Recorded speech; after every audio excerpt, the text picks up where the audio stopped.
All right, ladies and gentlemen, let's welcome in Coach Chris Ferraro of Team Skeeters and quarterback Devin McGuinness. Gentlemen, congratulations on a nice 35-9 win over the Goods tonight. We really appreciate you guys coming out and talking to us. We're going to open up for questions now. That's all right with you guys? Yeah, absolutely. All right, this is Ron Burgundy from the San Diego Chronicle. Coach Ferraro, can we just get an opening statement from you? Just kind of give us a quick analysis of the game and what you thought. Yeah, absolutely. There was a little bit of a sloppy victory, but it was a victory to say the least. We had a couple turnovers that they weren't really costly turnovers, but you just don't like to see a sloppy play because sloppiness turns into complacency, and that's not what we're about here in Skeeter Nation. But defense looking a little shaky in the beginning.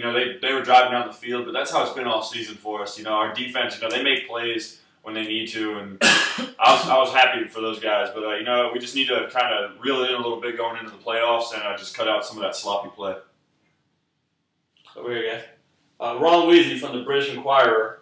Devin, this is for you.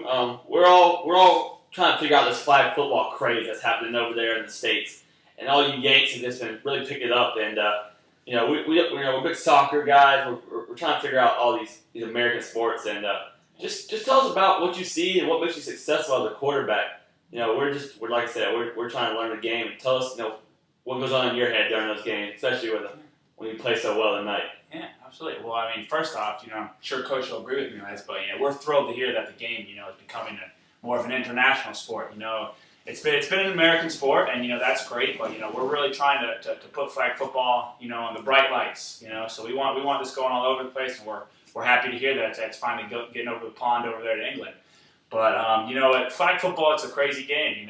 We won 35-9 tonight, and you could talk to everyone on our team. We'd probably tell you that it wasn't a big game at all. We got a lot we need to work on, and this is kind of a humbling week for us. So we're going to go back. We're going to watch the film. We're going to get on the practice field, but. It's just I just make my reads. Our guys run their routes on defense. We just try to contain. We were successful for the most part tonight, but like I said, there's a lot we need to work on. But we'll get to that. We got a couple weeks off here before the playoffs, and hopefully we'll come out ready for some postseason flag football. Hi, this is Brendan Osovich with the Columbia Star. Coach Ferraro, your team had a couple of unusual turnovers that we haven't seen this year. I think it was 2 interceptions thrown. Just tell me what you're going to work on in the couple of weeks leading up to the playoffs to kind of prevent that from happening anytime soon. Yeah, one of the turnovers kind of came. We tried to run a trick play, and you take a gamble on those. We kind of just, we ran what we like to call a wild dub, and we tried to make him throw the ball downfield. That one was just a bad play call on my part. You can't, put that on a player if he's not throwing consistent balls. That's just a risky take sometimes. And the second one, I talked to Devin in game. And he just kind of forced the ball in there, and he knows what to do. He bounced back. He finished with 5 touchdowns today. He's got a 15-to-1 ratio on the season. Happens to everybody, but he's just got to work on when we get into the playoffs, not forcing the ball in there like he did tonight. And he's a smart kid. He's a smart player, and he knows what he needs to do. So he'll bounce back, and he'll be ready for the playoffs. Devin, this is Javier Lopez from the ESPN Deportes, and we're just one over here across the border here down in Mexico. Do you see yourself making a deep run in the playoffs, or do you see yourself as last year? When you guys kind of fell short. How are you supposed to judge this team come the big Final Four, the Elite Eight, and the big time under the big lights? Yeah, well, Javier, first off, last year was last year. We know what happened last year, and. That season ended the minute that final second ticked off the clock last year. We moved on. We worked hard all off season to put that behind us. And this year, we think it's a different season. There's no reason this team can't make a deep run, if not win a championship this year. We've got threats on the outside. Our defense is just, unbelievable. We just got to go out there, and play our game. And really, there's no reason that this team should be stopped. But, anything can happen. We're going to keep working hard. We got to cut out some of these turnovers we made today. Defense can be better. We'll just keep working hard, but there's no reason this team can't make a deep run. Coach, Brian Scalabrine from the Post and Courier. Coach, you guys are going as probably the top seed. We're not going to jump to conclusions, but you're probably going to be the top seed. What's the big thing you're telling your team going into the playoffs? I mean, what to look for? I mean, what's your advice going into such a big time situation? Yeah, I'm just telling them it's a new season. Going into the playoffs, it doesn't matter. You could be 4-0, you could be 1-3. If you squeaked in there, it's a new season. I just telling them to just keep playing how they've been playing. Tonight we even looked a little sloppy, but there were moments where we just looked unstoppable. First play of the game, we threw a nice little touchdown. Shipley made a great move. Devin just put the ball right on the money. We just got to keep playing how we've been playing, play our game, and we just got to execute the game plan that our coaching staff draws up. I try to do my best week to week to scout the teams that we're playing, and I just try to give my boys out there, everything they can to win. I think what's going to happen in the playoffs is, we're just going to have to ride our seniors. Seniors are looking good this year. We're led by Devin on offense, and then on defense, Wesley Schuler's out there making the right calls. He's calling the right plays, and when he sees something weird that I don't see out there, he's audibling to make the plays that need to be made. And this is my first year. This is my first year getting into the playoffs, so I'm excited to see where it's going to take us. But we just got to keep working hard like we've been doing, and everything will work out good for us, I think. Hey y'all, this is Kessie Wooler from the Athens Today. Coach, we saw a little bit of maybe some hot heads going on in the game. A little bit of yelling, a little bit of arguing on the sidelines, a little tussling. I'd like you both to address this. Devin as the team leader and the quarterback, and you as the head coach, Mr. Ferraro. Just give us your thoughts on this conflict, and is this going to hurt your team down the road in the playoffs? Well, this is the last game of the season, and guys have been a little upset with some of the play time they've been getting and where they've been playing. My motto going into the season is if it's not broke, don't fix it. We've been playing really well. Everyone's been executing, playing good where they're playing. I just made a comment today. Just maybe go out there and do something a little different instead of complain about where you're playing and stuff. And we got a little bit of a hot head out there. I think as a team, I'm not too worried about it though. It's the end of the season. We're going into the playoffs, and I don't want people to think that I'm losing control of my team. At the end of the day, this is my team, and I got a great group of guys out there that are going to, listen, and they're going to go out and make the plays. And we got a good leader here in Devin, and he'll address it a little more after me. But I'm putting a lot of faith in him to kind of keep this group together. So the media will blow it up, but it's not an issue in our locker room this year. Yeah, well, I'll just go ahead and say that I can see this from a couple of different ways. First way that I like to see it is this team's got a lot of passion. This team, we're up 35-9. A lot of teams go out there, sit on their heels, just let the clock tick out. We got guys out there, wanting to make plays, wanting to do this, wanting to do that, even up 35-9. There's no quitting this team, a lot of fire in this team. At the same time, there's no room for argument. At this point in the game, we got to be together as a big unit. So, we'll go ahead, we'll handle this in-house. This won't be a problem coming down the line. But, like I said, there's a lot of passion.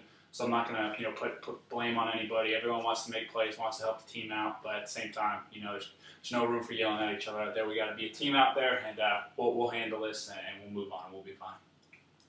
I got to see a couple more for the guys. Devin, Bucky Lassick from the Los Angeles Today. I've seen a lot of activity on Twitter and social media and Facebook, and even seen a couple of vines. You seem to have a lot more fans out there tonight. Just give me a quick comment. What's going on with the brand of Team Skeeters? Is this something that the nation should jump behind, like the Dallas Cowboys and Notre Dame Fighting Irish? I mean, are we talking about this level of just national conglomerates? Yeah, I don't see why not. You got to hand it to our front office. They're out there. They're really getting our name out there. I'm walking down the street. I'm seeing the billboards. We got advertisements all over campus. We're having good turnouts to these games. We're getting a lot of fans come out there making noise. It's really a home field every week for us, and I can't tell you how much the team appreciates that. But you can always do better. Fans. If you're watching, just come out. Come see the game. It's playoff time. I can't encourage you enough. You're going to see some really good flag football out there. But I don't know as players. If we're as worried about our name getting out there, we're going to leave that up to the front office. But they're doing a great job. Team Skeeters Twitter page, Facebook, Vine, we're all over the place. So if there are people out there who want to check us out, you can check us out. But as a player, we're going to keep going out there so there is a Team Skeeters. We're going to make it fun for you guys to come watch, and that's our job. I don't know if Chris wants to address that. Oh yeah, I knew coming into this season, taking this job, that the fan base wasn't as big as some of the the primetime schools that you travel around and you see. But this season, it's a special season, and our fans have come out and they've made it everything. They've made every day worth it. I wake up in the morning and I do it for the players, and then I think about the fans. The fans deserve a good show out there. So you draw up the game plan to bring some excitement to the games, and like Devin said, our front office is just marketing extremely well. We've got a lot of good sponsors this year that have really come out and supported us and put some money up so we could do the nice things that we've been doing. Have these uniforms. Exactly. The nice uniforms that we've got. It's good. It's good to see the support that we're getting from our home fans here in Columbia, and we're hoping more people come out for the playoffs. We're going to need it now more than ever. So if you like the Skeeters, if you even think you might like us, come out and watch us play. Devin, Bobby Ray Simmons from the Atlanta Journal-Constitution. It seems like Wesley Cooler has really stepped up and taken a more prominent role in the offense and the defense this year, both as from a stats reduction and a leadership reduction. We've been hearing all these rumors that have been swirling around about him romantically tied to Scarlett Johansson. Just a lot of different celebrities. Whether it be Kim Kardashian, Scarlett, Angelina Jolie, just a lot of names out there about some big time celebrities. But he seems to keep producing. Is there truth to these rumors, or is he just what's still on Wes's head that makes him able to handle the fast lane in the middle of the field at the same time? Yeah, well, I'm going to tell you a quick story. I've been rooming with Wesley, all 4 years here. We came in the same recruiting class. We've been going through 2 days together since I can't even tell you. But let me just tell you about Wesley Cooler's work regimen. Wesley Cooler is one of the smartest guys. He's leading our team in team GPA. So I'm going to go through a day with Wesley Cooler for you. Wesley Cooler wakes up, I'd say probably around 7 a.m., hits the gym. We're talking protein, full body workout. Go to class 8 to 12. I haven't seen a kid miss a class in 4 years. So after that, 12 o'clock comes, we hit our afternoon practice. We're out there running routes, making calls. He's offense, defense, doing the whole thing. We get back to the house around 4 o'clock. He'll knock out another protein shake, maybe do a little bit of running. Come home, do some studying for class, So then it's about 9 o'clock after we get done with our evening practice. He comes home and he wants to relax, If Angelina Jolie or Scarlett Johansson or Kim Kardashian wants to go up to his room and relax with him, I'm not going to say anything to the guy. Did you listen to what I just told you? Did you hear his schedule? The kid is a machine. So, for people wanting to try to criticize him or make a big deal out of this, you got to see the whole picture. Wesley Cooler is all around one of the greatest all around student athletes that I've ever seen. So all the media, they can say what they want, but the kid gets his work done on and off the field. So I'm not going to blame him if he wants to deservedly hang out with some high class women afterwards. But that's all I have to say about that. All right, let's get one more here, guys. Coach, last one here. This is Chief Keef from the Denver Today. How you doing? If y'all don't win the championship, is this season a failure? You like to say no, but season it's a special one, and I've had coaching jobs before where we made the playoffs and they we ended up just not really making it, and this year I would look at it as a failure. We got a lot of senior leadership on this team. We have a lot of just amazing athletes out there, and it'd just be a disappointment on both sides, personally and in the game. I feel like I would let my team down. I feel like the team would let our fans down. But if I had to answer your question, yeah, I do think it's a failure. We came into this mindset championship or bust, and that's what we're aiming for. So if you don't win the big one, why'd you come play? But I talk to the team every day, and I tell them, you can do it. They know they can do it. Our fans, they have faith in us, growing every day. But I'm putting the ball in my quarterback's hands, and I'm putting the ball in my defense's hands, and I'm letting them go make plays, and we'll see how it goes this season. So I'm really thinking this is a championship or bust season, but like I say, I think we're going to take the championship. All right, guys, that'll do it for tonight. Once again, guys, congratulations on your big win, and good luck in the playoffs. We'll see you guys in a couple of weeks. All right, thank you guys.